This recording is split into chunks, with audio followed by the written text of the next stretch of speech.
Patan collector કચેરી ખાતે હિતરક્ષક સમિતિ તેમજ લાભાર્થીઓ દ્વારા પ્રધાનમંત્રી આવાસ યોજનામાં વાલ્મીકી સમાજને ફાળવેલ મકાનોની ગેરરીતિ થવા બાબતે રજૂઆત કરવામાં આવી।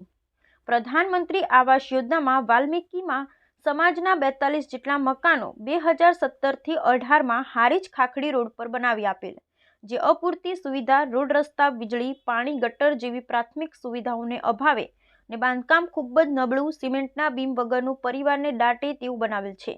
તેમજ આ મકાન બનાવેલ કોન્ટ્રાક્ટ દ્વારા જે મકાન ફાળવેલા છે એ નગરપાલિકાના સફાઈના હંગામી કર્મચારીઓ છે, તો જે તે સમયે ધાક ધમકી બતાવી બાંધકામ વિરુદ્ધ કોઈ રજૂઆત કરશો તો નોકરીમાંથી બરતરફ કરવામાં આવશે એવું કહી ચૂપ કરાવી દેવામાં આવતા હોય લાભાર્થીઓ રજૂઆત કરી શકતા ન હતા, જેથી લાભાર્થીઓ ઉચ્ચ કક્ષાએ રજૂઆત કરી શકતા ન હતા। પાલિકા દ્વારા 6 વર્ષ થવા છતાં પણ લાભાર્થીઓને મકાન ફાળવણી થઈ ન હતી, જેથી લાભાર્થીઓને મકાન સહાયનો લાભ મળતો ન હતો।